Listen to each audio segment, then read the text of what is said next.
বলছেন যে মন অত্যন্ত চঞ্চল, শরীর ও ইন্দ্রিয় আদির বিক্ষেপ উৎপাদক, দুর্দমনীয় এবং অত্যন্ত বলবান। তাই তাকে নিগ্রহ করা বায়ুকে বশীভূত করার থেকেও অধিকতর কঠিন বলে আমি মনে করি। তো অর্জুনের যে প্রশ্ন, অর্জুনের যেই প্রশ্ন, সেই প্রশ্নটা আমাদের সবারই প্রশ্ন। যেন আমাদের মনকে যদি আমরা দেখি, তো আমরা সেটা পূর্ণরূপে বুঝতে পারি যে মন খুবই চঞ্চল। মনকে আমরা শান্ত করতেই যেন পারি না। সকালবেলা ঘুম থেকে ওঠার পর থেকে যেন শুরু করে রাতে ঘুমানো, এমনকি ঘুমানোর মধ্যেও আমাদের মন যেন শান্তই থাকে না। নিরন্তর মনের মধ্যে কিছু না কিছু যেন চলতেই থাকে, চলতেই থাকে। তো এই যে মন এত চঞ্চল, শরীর আর ইন্দ্রিয়ের আদির যে বিক্ষেপ উৎপন্ন হয়, এগুলি দুর্দমনীয় এবং অত্যন্ত বলবান। বলছে যে বায়ুকে বশীভূত করা যেতে পারে, হয়তো বায়ুর থেকেও কঠিন এই মনকে বশীভূত করা, মনকে বশীভূত করা। এমন অর্জুন বলছে যে ওনার মনে হয় যেন বায়ুকে বশীভূত করা যেতে পারে, কিন্তু মনকে বশীভূত করা যেন যাবে না।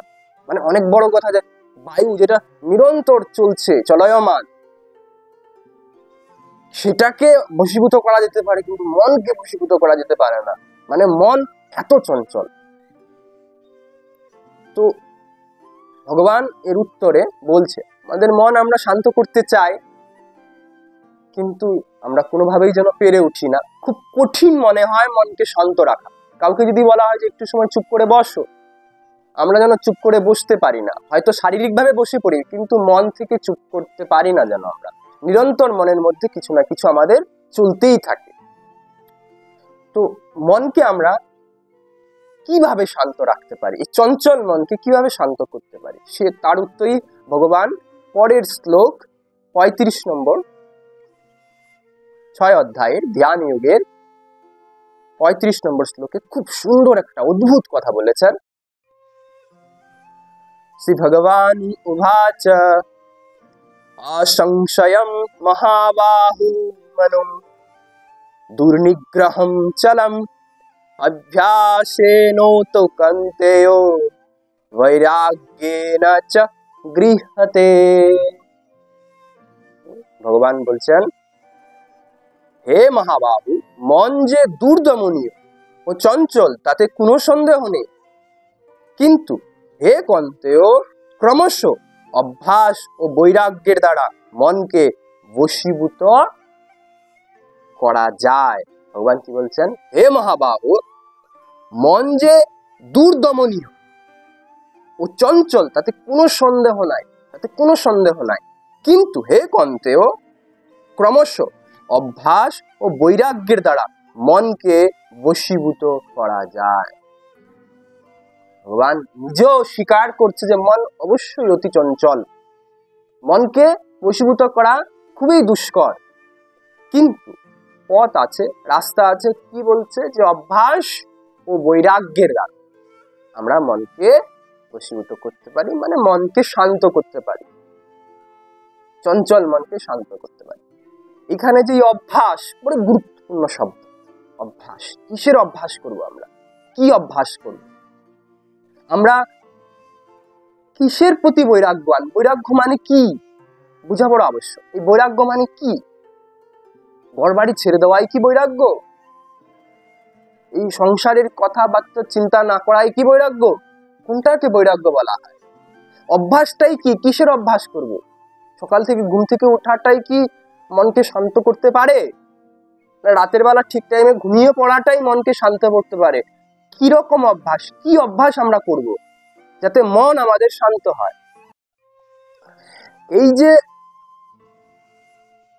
অশান্ত মন, এই যে চঞ্চল মন, এর যে উৎপত্তি স্থল, এর যে নির্মাণ, এর যে সৃষ্টি, এটা কিভাবে হয়েছে সেটা আমাদের একটুখানি একাগ্রচিত্ত হয়ে দেখলে গভীরে প্রবেশ করলে আমরা সেটা বুঝতে পারবো যে মন নির্মাণ কি করে হয়েছে, মনের সৃষ্টি কি করে হয়েছে, মনের তৈরি গঠন কি করে হয়েছে।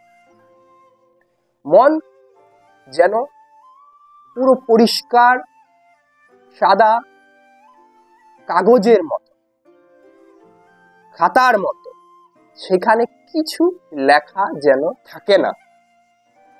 সেটার মধ্যে যা কিছু লেখা হয় সেইগুলি তারপর তাকে তৈরি করে। যা লেখা হবে তার মন সেই রকম ভাবেই তৈরি হয়। তার মানে কি, আমাদের যে মন, আমাদের মনের মধ্যে আশেপাশের থেকেই যারা যেভাবে যা কিছু লিখেছে সেই রকম ভাবেই আমাদের মন তৈরি হয়েছে।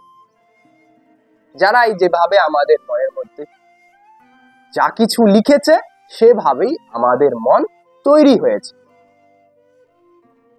এবার প্রথম বুঝতে হবে, যারা যেভাবে আমাদের মনের মধ্যে কিছু লিখেছে, সেই সবগুলি যে লিখেছে, সেই সবগুলির মধ্যে কোনগুলি আমাদের মনকে অশান্ত করছে, সেটা যখন প্রত্যেকটা মনের মধ্যে যে লাইন পড়ে আছে, প্রত্যেকটা যে লেখা মনের মধ্যে পড়ে আছে, সেই প্রত্যেকটা লেখাকে আমাদের যেন পড়তে হবে। মনের মধ্যে যেই কথাগুলি আসছে সেগুলিকে পড়তে হবে। যে এই যে আমার মধ্যে এই কথাগুলি আসছে, কোথা থেকে আসছে? এই যে আমাদের মনের মধ্যে কথাগুলি আসছে, কোথা থেকে আসছে? পড়তে হবে প্রত্যেকটা লাইনকে। আর সেই লাইনগুলিতে প্রশ্ন করতে হবে, জিজ্ঞাসা রাখতে হবে যে লাইনগুলি কোথা থেকে এসেছে, আমার মধ্যে, আমার মনের মধ্যে এই লাইনগুলি কোথা থেকে এসেছে, কিভাবে এসেছে, এর মধ্যে কতটুকুই বা সত্যতা আছে। তো লাইনগুলিকে যখন আমরা বারবার কি করব, পড়বো আর বোঝার চেষ্টা করব। যদি সঠিক হয় অবশ্যই রাখবো। সঠিক কিভাবে জানবো আমরা? যদি সঠিক হয় তবে সেটা অশান্ত করবে না মনকে, সেটাই সঠিকের পরিভাষা। যদি মনের মধ্যে এমন কোনো কথা পড়ে আছে, সেই কথাটা তোমার মনকে অশান্ত করছে না, তবে সেই কথাটা অবশ্যই সঠিক। কিন্তু এমন কিছু কথা পড়ে আছে যেটা তোমার মনকে অশান্ত করছে, তুমি সেটা জানো না। কেন জানো না? তুমি পড়োইনি সেই কথাটাকে। যখন পড়বো আমরা প্রত্যেকটা লাইন, যে এই লাইনটার জন্য আমার মনে বড় অশান্তি হচ্ছে, তো সেই লাইনটা মুছে ফেলবো, কেটে দেব, যে লাইনটা ভুল ছিল। যেমন আমরা খাতার মধ্যে যখন লিখি, যখন সেই লেখাটাকে আবার আমরা পড়া দরকার কি না, যে আমি পুরোটা যে লিখলাম তার মধ্যে কিছু ভুল আছে হয়তো। যদি ভুল না থাকতো তবে আমার মনে এত অশান্তি কেন? কারণ ওই কথাগুলি দিয়েই তো আমার মন তৈরি হয়েছে। ওই লেখাগুলি যেগুলি আমার মনের মধ্যে লেখা হয়েছে, ওই লেখাগুলির জন্যই তো আমার মনে এত অশান্তি। যদি সব ঠিক হতো তবে অশান্তি কেন? তো যখনই আমরা পর পর পর পর প্রত্যেকটাকে পড়বো, পড়লে কি হবে, অভ্যাস করতে থাকবো যখন এইভাবে মনকে পড়ার অভ্যাস। কিসের অভ্যাস? মন শান্ত করে মনকে পড়ার অভ্যাসই মনকে শান্ত করে। সকালবেলা উঠা আবার রাতের বেলা ঠিক সময় ঘুমিয়ে যাওয়া, সকালবেলা ঠিক সময় ওঠা, ওই অভ্যাস মনকে শান্ত করতে সহায়তা করতে পারে, কিন্তু সেটা পূর্ণরূপে সমাধান নয়।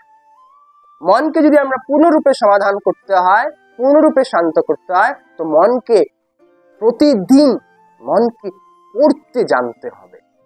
মনকে পড়ার অভ্যাস, মনের মধ্যে যে চলছে সেইগুলিকে দেখতে থাকার অভ্যাস, সেই অভ্যাস করতে হবে। মনের মধ্যে যে বিচারগুলি চলছে, যেই যেই যে ভাবনাগুলি উঠছে, সেগুলিকে পড়তে হবে, অভ্যাস করতে হবে। সেটা মনের মধ্যে যা চলছে সেটা পড়ার অভ্যাস করতে হবে। এবং এই অভ্যাস কিভাবে করতে হবে? বৈরাগ্য ভাবনায়। মনের মধ্যে যাই চলছে, যেই ভাবনায় উঠছে, সেটা পূর্ণরূপে সত্য নাও হতে পারে।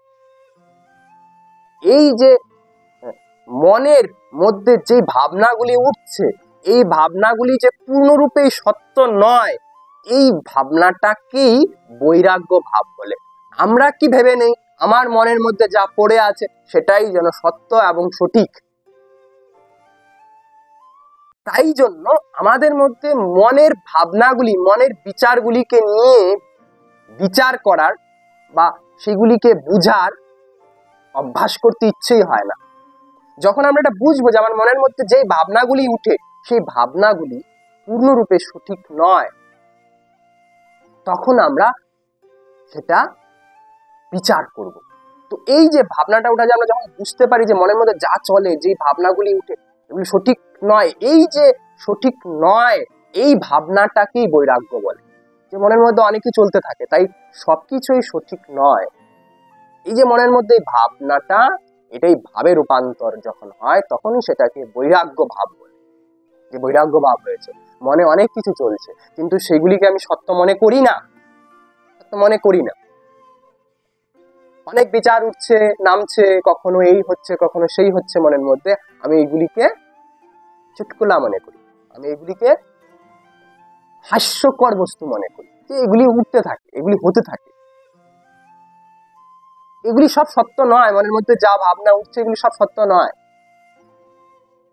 তাই আমরা নিরন্তর তখন মনকে পড়তে পারি। নয়তো আমরা যেটা ভেবে নেই, ভাবে এটাই তো ঠিক, এটাই তো সঠিক, তখন না মনকে পড়ার অভ্যাস থাকে, না মনের কে আমরা পরে জানতে পারি, বুঝতে পারি, না মনকে শান্ত করতে পারি।